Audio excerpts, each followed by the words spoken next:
It began with a headache, a deep drum that pulsated within the crevices of my mind. My eyes felt like they were shaking inside their sockets, louder and louder, as inklings of my consciousness returned, and I felt like I was no longer engulfed in darkness as light seeped in through my eyelids. My eyes snapped open and I bolted upright, drenched in cold sweat. "Oh God, I don't feel so good," I mumbled. Rise grabbed a small bin from somewhere and quickly placed it at my feet just in time. "Yeah, that's pretty evident," Rise said pointedly. "I'll be right back." When I couldn't expel any more, I shoved the bucket away from me and bent over my knees, clutching my head in my hands. It was too much. It was all too much. This revelation was absolutely terrifying. "Gavin?" Roland asked. He leaned forward slightly, reaching out to touch my shoulder, but froze when I jerked away from him. "I'm fine, Roland. Just give me a moment," I whispered. My tongue felt thick and heavy as lead in my mouth, and it was difficult to speak clearly. Rise came back with a tall glass of water and a small vial filled with something purple. "What is that?" I managed to ask. "This," Rise explained as he held up the vial, "is something that will help with the headache and nausea." I shrugged as he handed it to me, and without thinking twice about it, I swallowed every last drop. The liquid went down smoothly, almost like warm honey. "Better?" Rise asked, as he took the now empty vial from me. I nodded. Whatever that purple stuff was, it was working. I swallowed, and the throbbing inside my head eased. I didn't feel like I was dealing with a horrible hangover anymore. "That really helped. Thank you." "You're welcome. Do you think you're ready to explain what you saw?" Rise asked. I eased back against the sofa and nodded. Rise placed the glass of water on the table beside me and sat back down in his seat, motioning for me to begin. "The memory was of the night my family died. Were killed. They were murdered by... I started, but then paused. Did I really want to tell them the whole truth? I just found out that I'm a demon. I apparently also have a twin brother who, by the way, slaughtered my family. I was told that my family died from a gas leak, and I was incredibly lucky to survive. For a long time, I didn't truly believe that. I always felt like it wasn't an accident, that it was something else, something more sinister, and I was right. I only buried the painful truth deep within me, so even I couldn't remember. From what I know, demons are terrifying beings associated with every evil in the world. How could I tell them what I really am? I pictured the revulsion on Roland's face once he learned that his best friend was a demon. I wanted to scream, and if I could purge the demon part of myself out so that I could go back to feeling like a semi-normal human being again. "My family was murdered by a demon," I finally said. I was the only survivor. "A demon?" Roland whispered right next to me. I watched as his eyes bled a deep amber color. His fingers dug right into the flesh of his palms. I flinched, and I quickly averted my eyes, feeling another urge to throw up. Roland's reaction cemented my decision. I continued, omitting some parts of the memory. "Why was the demon there to begin with?" Ryzen asked. "Was the demon trying to possess someone in your family? Perhaps a deal was made, and they didn't hold up their end of the bargain." I don't know," I lied. "The demon didn't say. I mean, if my parents made some sort of deal or something, I wouldn't have known about it." Then another thought hit me. It might be a lie, but it would make sense to Rise and Roland. Hopefully. maybe the demon that murdered my family is somehow connected to the one who attacked us that night.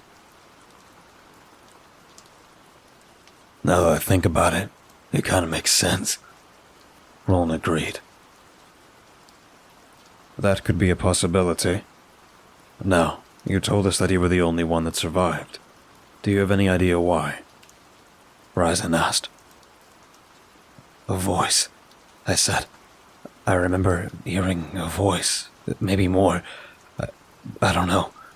I guess that maybe the demon was interrupted before it could finish the job. We all jumped when Roland's ringtone cut through the room. He quickly pulled it out and got to his feet. Sorry, I'll be right back. Where are you going? I asked. It's Elijah.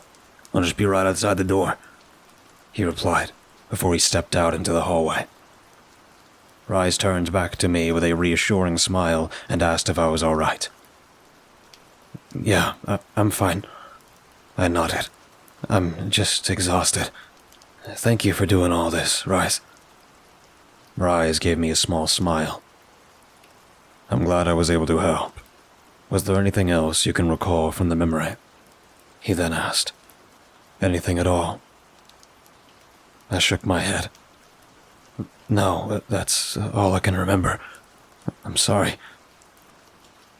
What for? You have nothing to apologize for, Gavin. Rise said.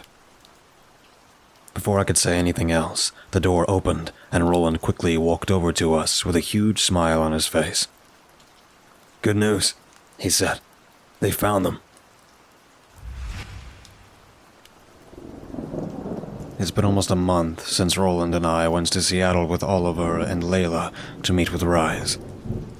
The BSID had tracked down the group of demons that were after me and dealt with them, and since there were no signs of any demonic activity in connection with that group, I was able to go back home alone. Roland was concerned about it at first, but after a while he finally agreed to it. Although he didn't have much of a choice, given the fact he had to take a 2-week-long trip back up to the cabin for pack business. It was around 7 when I entered the small bar and grill. Above the bar were 2 flat screens. One showed some sporting events and the other the news. I watched as a picture of a young woman with long red hair popped up on the screen. She had been missing for over a month and was last seen with her friends hiking in the forest just outside of town. She was just one of the 10 missing person cases in the span of a year. I pulled my glass to my lips only to realize that it was empty. I slouched slightly in my seat and sighed. I glanced over at the bartender, but she was busy dealing with the evening crowd. I glanced up at the digital clock above the restrooms. I've been sitting in the bar for almost 2 hours now, contemplating what I should do if anyone finds out my secret. What would Roland do if he found out I wasn't being completely honest with him? And, worst of all, how would he react to having a demon as a best friend and roommate? I couldn't keep something like that from my best friend forever. What would happen if the rest of his family found out? Elijah had made it quite clear how he felt about demons. I shook my head. My mind was made up. I've been able to keep my ability to sense the demonic hidden for over 12 years. I think I could hide the fact that I'm some demon spawn. No problem, right? I licked my lips and placed my empty glass on the table. I hugged my arms to my sides and I slowly weaved my way through the sea of moving, inebriated bodies, being mindful not to bump into anyone as I headed for the doors. The rain greeted me, and I frowned as I pulled my hood up. I was just about to pull out my phone to text Roland when I almost walked directly into someone. A young man around my age, with white hair dipped in red tips and dark eyes. Sorry, excuse me, I mumbled as I moved out of the way for him to enter the bar. The man stepped away from the door and just stared at me with a smirk on his face. It's been a while, hasn't it, Gavin? I backed away from him. My mouth opened and closed as my brain tried to come up with something to say. How do you... Who are you? You really don't recognize me from the hotel bar? He asked as he gave me a wink. When I didn't answer, he continued. All right, let's go a little farther back. The bowling alley. When I still didn't answer, the man chuckled and rolled his eyes as if he just remembered something obvious. Oh, that's right. I'm not wearing her face anymore. A sudden dread pooled in my gut as his demonic face rippled behind his human facade.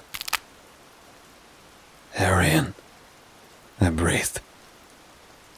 Yes, well, not anymore, he said. We need to talk. I was running down the street before he could finish his sentence. The demon was somehow back, and it found me. The sound of approaching footsteps was right behind me, clacking on the wet pavement. There were several blocks between the little bar and my house, but I couldn't risk going back home. If it was a fight the demon wanted, then we'll have it somewhere away from town. I couldn't live with myself if anyone else became collateral because of me. I cursed and dropped through a narrow cut through between two buildings, tossing a few trash cans behind me as I made my way into the large forest at the edge of town. I barely touched the ground as I followed a thin veil of a hiking trail. Eventually, I broke off the trail and through the woods. I brushed past a thin skeleton of branches. They clawed at my face, but I didn't care. My own survival instinct and panic ripped through every nerve in my body, and it was pushing me to go faster. I saw red traffic lights several feet in front of me, but before I could reach the road, my foot caught in something, and the ground collapsed right beneath me. I screamed and tried to grab a hold of something. I managed to grab onto a tree root protruding from the soil, but it snapped, and I fell right into something large enough to hold a fully grown human. Soft light from the full moon above was enough for me to realize that I was stuck inside a burlap sack. I twisted around and tried to free myself. I opened my mouth in order to scream for help when I remembered that the shape-shifting demon was somewhere close by, looking for me. I dragged in a deep breath and collected myself. I raked my sharp fingernails through my hair in frustration. Wait a minute. I jerked my hands away and raised them up to my face. I had claws. Obsidian claws. I reached out and brought my right hands down against the rough fabric, easily ripping through it. I carefully climbed my way out of the material and looked around. It was dark and cold, and I realized that I was pulled down into some underground tunnel. I felt my claws revert back into blunt human nails, and I sighed. I hoped that whatever made the trap wasn't still around. Great, I thought. I must now face the long dark of Moria. I pulled my phone from my pocket and clicked on the flashlight as I began to make my way forward. I didn't know how long I had been walking. I cursed as I came to a stop. The tunnel split into two opposite directions. The sight of the tunnel forking off made me realize getting lost down here in the darkness was becoming an increasingly likely outcome. I turned to go right when a sudden noise sliced through the darkness. It was a low, pain-filled sound that came from down the tunnel in front of me. A chill shot through my body, and I froze. It sounded like a woman moaning, and it didn't stop. It just got louder until it was followed by a horrible, piercing scream. A long wail of absolute agony. Then, the tunnel went silent. I turned around and took off left. Shit! I whimpered. My heart fluttered with icy dread, and stomach knotted in on itself. My nerves were on a knife's edge, ears pricked, and skin covered in goosebumps. My hand hovered lightly over my blade as I went further into the darkness. The tunnel became narrow, so narrow that possibly only 2 people could squeeze through with some effort. An overwhelming surge of claustrophobia struck me. Questions besieged my brain. Had I made a wrong turn? Where was the way out? It might have been an hour or more, but after a long while, I was greeted by a room with little light to my far left. I didn't hear anything coming from the room itself, so I warily made my way forward. The room was about the size of a 2-door garage. It smelled as if it had recently housed a dying animal. A small bulb hung from the ceiling, which gave me enough light to see. There were blood smears on the floor and discarded clothing piled up inside large baskets. In the center of the room was a small tray with twisted surgical instruments beside a long steel table you would see in a morgue. There was another room on the right, hidden behind the plastic vinyl strip curtain. What the actual fuck? I was about to head back out into the tunnel to get as far away from this place as possible when I heard footsteps. With nowhere else to go, I quickly pushed my way through the curtains. Something bumped against my back. My phone slipped out of my fingers and skidded across the floor. I slowly turned away to look for it when I gasped in horror. Bodies. 10 preserved, naked human bodies were suspended by large meat hooks a few feet off the floor. Their abdomens were cut open, their organs removed. One of them looked familiar, and my gut twisted when I realized who it was. It was a woman. The missing woman from the news. I stumbled away from them and pressed myself against the wall behind some crates and baskets filled with God knows what. The footsteps were close. They were heavy, slow, shuffling steps. I peeked around the corner, and my eyes widened as the source of the sound entered the room. It was a tall, burly man wearing a blood-stained white work shirt under a strap harness that held a sword made out of the blade of a chainsaw. His face was hidden behind a gray porcelain mask. His shoulders were wide enough to be carrying something large inside of a burlap sack. He closed the door behind him and dropped the sack into the metal slab with a loud, wet thunk. Something long and slimy spilled out of the opening and over the side of the table. Hair. It was a tangled mess of human hair. This man was the reason for all of those people going missing. This man, this monster, trapped them and killed them in a room beneath the woods. And I just happened to stumble upon his hunting ground. I turned away and crouched low. I stayed as silent as I could. My hands trembled as I held them over my mouth, doing my best to hide my shaky breath as he started to reach into the sack. As he was busy, I began to stealthily make my way towards the door. I was only a foot away from it when he spoke. You foolish human. You really think I didn't smell you from all the way down in the tunnel? I turned to face him just as his clawed hand reached upward, removing the mask from his face. It was something out of a nightmare. Beady, black eyes, surrounded by exposed muscle, stretched halfway to his scalp. He snarled as his maw split into 4 pieces, each filled with sharp, needle-like teeth. I stumbled backward as he stalked towards me, brandishing his chainsaw sword. For a moment, I thought I was going to die, when I suddenly felt it. The familiar surge of power. The firebrand burn caused its way through my veins and wrapped around my spine. "Stay away from me," I yelled. My words ripped their way out of me, the panic that bubbled in the center of my chest, finding an escape valve. My eyes widened as the monster was suddenly launched backward, crashing into the table. Before he could get to his feet, he was lifted into the air and tossed around the room. I reached outward towards the incision tool on the tray. Each of them slowly floated into the air, and with a slight jerk of my wrist, they twisted around, the blades trained on the monster. The monster screamed in pain as each tool pierced into his flesh. As he was preoccupied with pulling them out of his exposed flesh, I quickly turned around and tried for the door, but it wouldn't open. I slammed my fist against it in terror. "You gotta be shitting me!" I whirled around just as he got to his feet. Blood oozed from his face.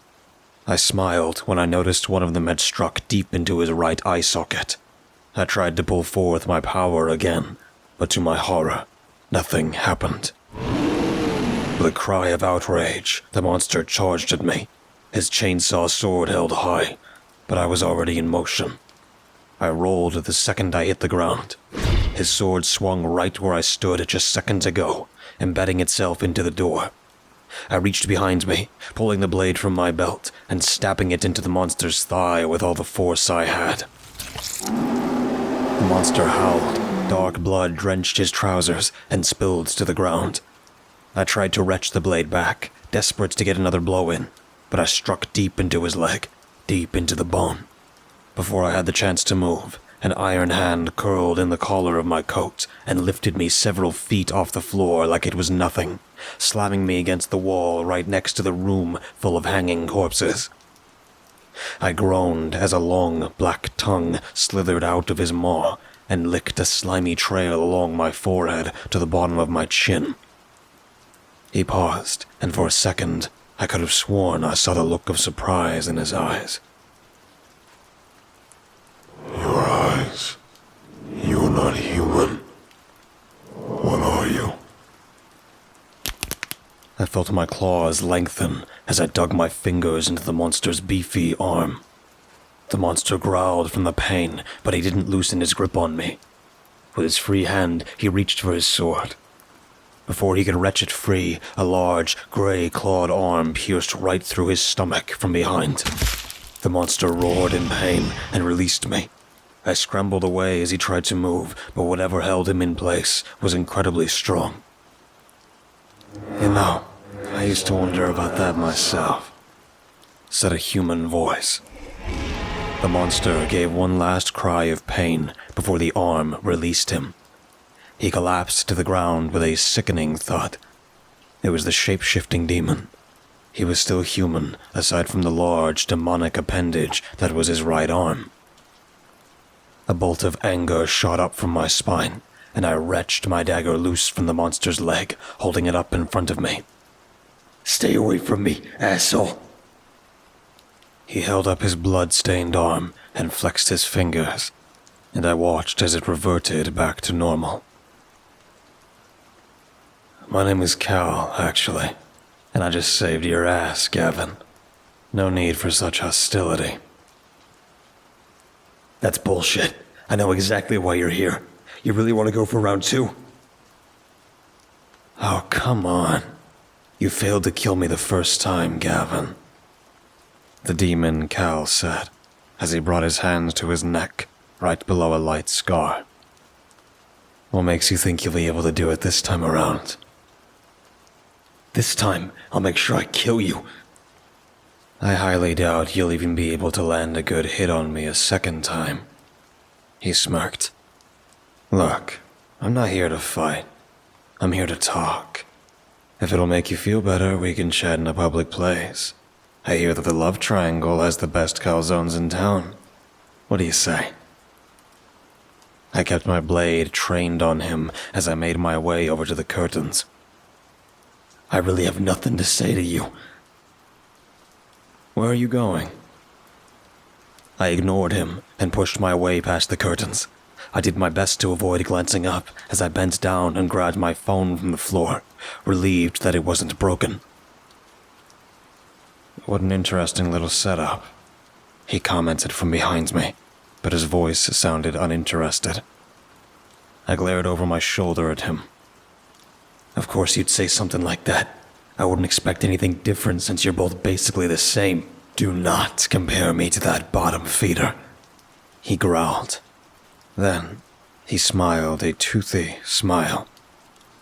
"Besides, I could do so much worse." I turned away from him and bit my tongue as I started to unlock my phone. I really didn't want to waste any more of my time with this murderous lunatic. "What are you doing?" "Texting someone who works for the BSID," I answered, thinking that the mention of the BSID would make him leave in order to avoid being caught. It didn't. "What for?" he asked, incredulously. "What the hell do you think?" I spat as I sent a message to Layla. "I really don't know why I'm giving you an explanation. It's not like you give a shit. You're a demon." "And what do you think you are? Just because you choose to ignore your demon blood doesn't change the fact that you're a demon too." "I'm not like you," I argued. Cal scoffed. "You're definitely one of us, Gavin. Stop denying it." "I mean, I'm not a killer," I growled. He only rolled his eyes at that. "How did you know?" "That you're a demon too. I found out that night. I got a good look at your eyes before your wolfy friends decided to ruin our alone time together." Cal paused for a moment before he spoke. "They're still looking for you." "What are you talking about?" I asked. "Your demon pals? The BSID took care of them." "That's what they want you to think. I assure you, from a demon who used to work for them, they won't stop until they get you. No amount of hiding will help you, and eventually, you'll slip up. The only way to stop them is if we help each other." I laughed. "Are you serious? Why would I ever consider teaming up with you? You would probably kill me if given the chance, and if you hadn't noticed, I'm not some kind of fighter.